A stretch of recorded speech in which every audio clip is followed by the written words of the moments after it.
बाल्टी इन्होंने देख लिया हाथ में, असल में इनका हो गया दाने का टाइम।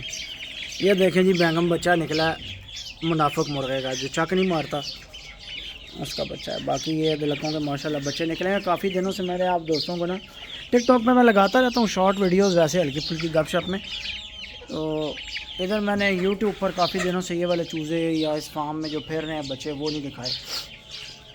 अच्छा ये फीड पड़ी है इत्तफाकन, चलें इसी पे भी बात कर लेते हैं। यार चूज़ों के हवाले से ना दोस्त बहुत कुछ पूछते हैं। मैं आपको बच्चे पालने के हवाले से, आज भी मुझे एक मियाँ वाली से भाई हैं तला ख़ान नियाजी, उन्होंने रब्ता किया हुआ था, कह रहे हैं 350-400 बच्चा बीमारी पड़ गई। हर साल यही होता है, 2 महीने से बच्चे ऊपर जाते हैं तो मर जाते हैं, बीमारी पड़ती है।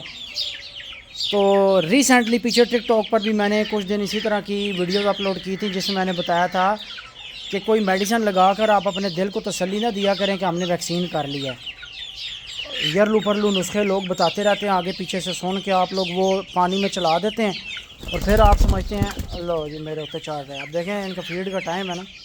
तो दोस्तों वैक्सीन की अपनी अहमियत है, वैक्सीन लाजमी किया करें। और छोटे चूज़ों को जब तक आप किल्ड वैक्सीन नहीं लगाते, इंजेक्शन आप नहीं लगाते, उस टाइम तक इनको लाइव वैक्सीन लाजमी 15 दिन 20 दिन के बाद करते रहें, ठीक है। 15-20 दिन के बाद लाजमी लाइव वैक्सीन इनको करें ताकि जो है आपके चूज़ों को बड़ी किसी किस्म की बीमारी ना पड़े। अभी इनके पोटे इस टाइम खाली हैं, देख रहे हैं। अब इनके दाने का टाइम है तो ये सारे कोड़े हुए हैं। शाम को अब इन्हें भूख लगी होती है ना तो जिसका दिल करता है दूसरे को मारता है, जिसका जिधर बस चलता है सीधा क्या लें कि वो उधर अपना ज़ोर लगाता है जी।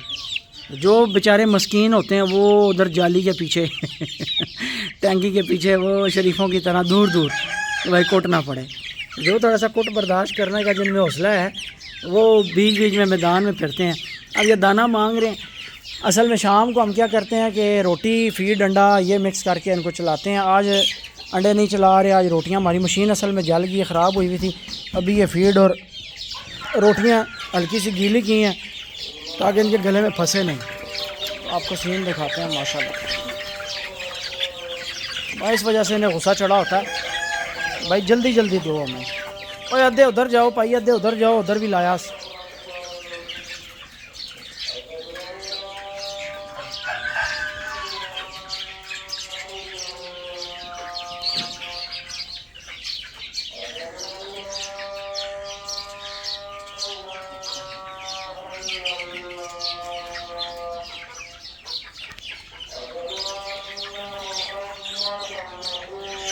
अज़ान हो जाए तो फिर आगे की बात मैं करता हूँ, तब तक आप शौक़ करें।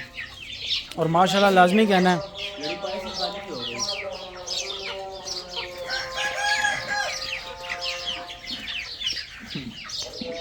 परे भी आ रहे हैं।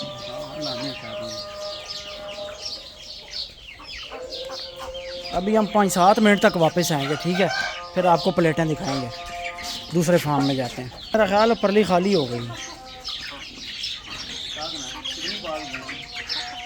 आज अंडा नहीं है पाया।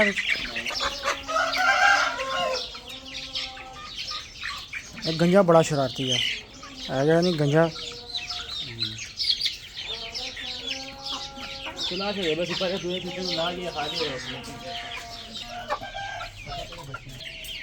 ओ कोने पहुंचा आया तो कीड़े विचों ढूंढ ढूंढ के ना बूटे विचों कीड़े ढूंढ ढूंढ के खा रहा है।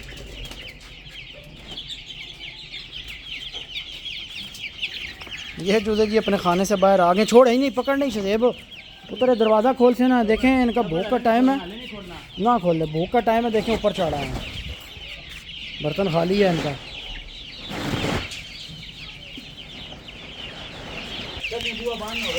नहीं नहीं नहीं होना, आप पे चले जा अंदर। चलो चलो चलो चलो चलो चलो बच्चे अंदर चलो, शाबाश। थले रख के ही ला देना। नहीं वो फिर तो यार इसको हल्का सा पानी इसलिए लगा लेते हैं ना कि ये जब चूज़े फिर इनको स्वेलो करने में ना, निगलने में बड़ी आसानी होती है। क्योंकि ये चूचा माल ऐसा होता है, ये धड़ा धड़ मुंह भर भर के खाता है। खुश्क हो तो बिल्कुल फिर वो इनके गले में फंसती है, फिर काफ़ी देर निगलने की कोशिश करते रहते हैं। जैसे चूज़े अवर पालक खा लें या सब्ज़ा खा लें।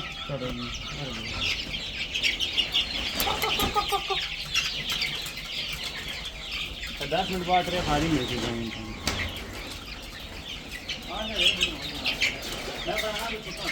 पीछे वो पे ही अंदर, इनके अंदर इतनी सेंस होती है यार, इतनी सेंस होती है माशाल्लाह। अभी यहाँ दाना लगाया है ना, तो ये एक केज छोड़ें, दूसरा केज छोड़ें, तीसरे केज में चूज़े हैं, और उन चूज़ों ने वहाँ शोर करना स्टार्ट कर दिया कि भाई जी दाने का टाइम हो गया। उन्हें पता लग गया कि इधर दाना लग रहा है। इतनी सेंस इनमें होती है माशाल्लाह। और ये बड़ा ज़बरदस्त तरीका है गर्मियों में चूज़े पालने का। इस तरीके से पीछे आपके पास एक केज हो और वो खुला रहे, ये अपनी मर्ज़ी से अंदर जाएं, अपनी मर्ज़ी से बाहर आएँ, सारा दिन खुले फिरें। आप यकीन माने जब से हमने चूज़े खुले किए हैं, किसी एक चूज़े को भी हमने अभी तक कोई डोज़ नहीं लगाई। अमूमी तौर पर ऐसा होता है जब चूज़े ज़्यादा होते हैं तो बुखार वगैरह का मसला चलता रहता है, चूज़े हल्के फुल्के बीच में सुस्त हो जाते हैं, चूज़े पर लटकाते हैं वज़न। लेकिन असल में ये जो खुराक हम लगाते हैं ना इनको, ये रोटी, अंडा, फीड वगैरह, ये इतनी कमाल की डाइट है, इतनी परफेक्ट डाइट है कि चूज़ों का वज़न इतना प्यारा रहता है, इतने तगड़े रहते हैं माशाल्लाह इनको। यानी ये कंप्लीट डाइट है। ऐसी डाइट आप चूज़ों को दें जो कंप्लीट हो। कंप्लीट डाइट खाने से कभी भी चूज़ा आपका बीमार नहीं होगा, यानी उसको बुखार शुखार नहीं चढ़ेगा, रेशा वगैरह नहीं आएगा। गलती कोई आप ना करें। बाकी जो वायरल डिजीज़ होती हैं वो फिर आपकी बायो सिक्योरिटी जब लूज़ होती है, जरासीम लगता है, आगे पीछे हाथ मारना, बाहर से कोई परिंदों का आना, या बाहर आप आगे पीछे लोगों के सेटअप्स विज़िट करते हैं या आपके सेटअप पे लोग विज़िट करते हैं, तो फिर आपके पास ये मसले मसाइल होते हैं। तो हम इन चीज़ों से थोड़ा सा इज्तनाब करते हैं। फार्म पे विज़िट नहीं करवाता मैं इसी वजह से कि यार थोड़ी सी सेफ्टी रहे। कोई पता नहीं होता कि इस भाई ने किधर हाथ लगाया है, कौन सा परिंदा कैरियर था। तो वायरल डिजीज़ जो होती हैं इनका कोई इलाज नहीं होता, इनकी बस वैक्सीनेशन होती है, और आप वैक्सीन के ज़रिए परिंदों को बचा के रखते हैं, एहतियात करते हैं। बाकी ये जो मामूली आम सा रेशा आ जाता है या बाज़ फंगल इन्फेक्शंस होते हैं, बाज़ बैक्टीरियल इन्फेक्शंस हैं, उनमें इलाज मुमकिन है। लेकिन जो वायरल डिजीज़ है ना, यानी जो वायरस होता है, वायरस का कोई इलाज नहीं होता। फिर चूज़ों में अभी मैं बता रहा था, तला भाई से कल भी बात हो रही थी, तो फिर कहते हैं हमने टाइलोपिन भी यूज़ किया। फिर मैंने उन्हें चंद चीज़ें बताई, तो दोबारा जब उन्होंने डोज़ लगाई तो कहते हैं एक दिन में 92 चूज़ा मार गया। तो दुख भी मुझे बड़ा हुआ, और फिर मैंने उनको यही कहा कि यार कम से कम 15 दिन बाद अपने चूज़ों को लाइव वैक्सीन करते रहा करें। जब तक ये 3 महीने के नहीं होते इनको लाइव वैक्सीन पे चलाएं। 3 महीने के चूज़े होते जाएं, साथ ही इनको किल्ड वैक्सीन के इंजेक्शन लगवा दें।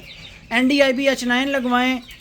जो बड़ी किल्ड ऑयल बेस्ड वैक्सीन होती हैं वो चूज़ों को फ़ौरन लगवा दें। एक दफ़ा चूज़े को किल्ड वैक्सीन लग गई तो इंशाल्लाह 90 to 95% आपका चूज़ा सेव हो गया। फिर चूज़ा किसी वायरल डिजीज़ से इंशाल्लाह अल्लाह के हुक्म से नहीं मरेगा। तो ये चीज़ें अपने पास नोट करें, इन चीज़ों को समझें। ये लाइव वैक्सीन को, किल्ड वैक्सीन को, वायरल को, बैक्टीरियल और फंगल बीमारियों को, इन सारी चीज़ों को समझें। फिर दोस्त कहते हैं हमने ब्रीड बनानी है, हमने नस्ल बनानी है, इन ब्रीड क्या होता है, लाइन ब्रीड क्या होती है। भाई जी इन सारी चीज़ों का कोई फ़ायदा नहीं है अगर आपको बच्चा पालना नहीं आता। इन सारी चीज़ों का कोई फ़ायदा नहीं है अगर आपको बच्चे पालने में हर साल आपके पास बीमारी आ जाती है और 100-200 बच्चा करा के आप 4 बच्चे जवान करते हैं, तो कोई फ़ायदा नहीं है आपके शौक शिकार का। हमारे बहुत सारे भाई हैं, यूट्यूबर भी हैं, टिकटॉकर भी हैं, जो बहुत बड़ी बड़ी चीज़ों में लोगों को पीछे भगाते हैं, लगाते हैं जी ऐसा कर लें, नस्ल ऐसे बन जाएगी, फ़लाना की फ़लानी ब्रीड है फलां। और ये मैंने आज तक नहीं देखा कि यार इस तरह की मैनेजमेंट फिर बताएं आकर।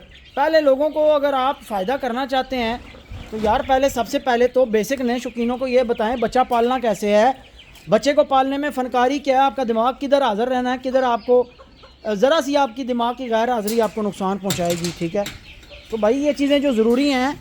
अब बच्चे को ज़ाहिर है पहले दिन ही मैट्रिक की क्लास में तो नहीं बिठा दिया जाता, 9वीं 10वीं में तो बच्चा नहीं स्कूल में दाखिल होता, बच्चा कच्ची क्लास में दाखिल होता है, KG में होता है, प्रेप में होता है।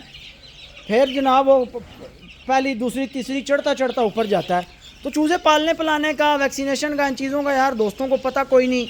बताने वालों ने डायरेक्ट आपको जनाब MSc का कोर्स लगवा दिया है, वो आपको डायरेक्ट MPhil और PhD डायरेक्ट आपके नाम के साथ डॉक्टर को लगाने के चक्करों में है। तो आप मुंह के बल गिरेंगे और आपके इतने दांत गिरेंगे कि आप गिन भी नहीं सकते कि कितने दांतों का नुकसान हुआ है।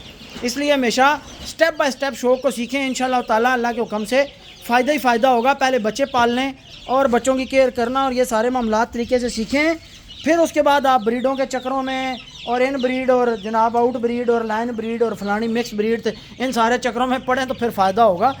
तो वैसे फजूल की टक्करें मारने का फ़ायदा कोई नहीं। लोग ये समझते हैं कि हमने शायद ये शौक़ रखा हुआ है या फार्म बना लिया है या जनाब ये सब कुछ कर लिया है, तो ये शायद हमने जनाब पैसे निकाले, हमारी जेब में बड़े पैसे थे और बड़े हम ख़ानदानी को जद्दी पुश्ती अमीर थे, हमने पैसा लगाया और जनाब अब हम रोटियां शोटियां फीड शीड ग्राइंड करके डालते हैं और शुगल मेला हो जाता है। ऐसा नहीं होता। एक एक स्टेप, एक एक सीढ़ी, एक एक नुकसान देखने के बाद बंदे की ज़हनी तरबियत होती है, बंदे का दिमाग बिल्ट होता है, फिर उसके बाद जाकर बंदा किसी काबिल होता है कि वो किसी चीज़ को डिज़ाइन कर सके, किसी स्ट्रक्चर को डेवलप कर सके, किसी चीज़ की आइडियोलॉजी को समझ कर आगे समझाने की काबिलियत रख सके। तो ये चीज़ें बड़ी मायने रखती हैं शौक़ में। ये लोग सिखाते नहीं हैं, आगे पहले बताने लग जाते हैं नवाब अली फलानी ब्रीड सी, तो दीवान अली फलानी ब्रीड सी, तो फलाने दी फलानी ब्रीड सी। इन सब बातों का कोई फ़ायदा नहीं है, सब बेमकसद बातें हैं। मैं ऐसे लोगों के सख्त ख़िलाफ़ हूँ जो लोग मुर्गे रखने के तरीके नहीं बताते, मुर्गा रखने की और चूज़े पालने की और जनाब शुरू की जो बेसिक मैनेजमेंट है वो बताने की उन्हें तौफीक नहीं है, और आकर बड़ी बड़ी बातों में लोगों को उलझा कर एक फ़साद फैला देते हैं। बहरहाल ये जी आज की वीडियो थी। मेरे मोबाइल की कैपेसिटी पूरी हो चुकी है, चंद एक सेकंड की वीडियो बाकी है, अभी वीडियो बंद होने लगी है। दुआओं में याद रखिएगा। प्लेटें चूज़ों ने साफ़ कर दी हैं, भर भर के डाली थी, खा पी के चूज़े जनाब फुल हो गए हैं। ठीक है जी दोस्तों, दुआओं में याद रखिएगा। अल्लाह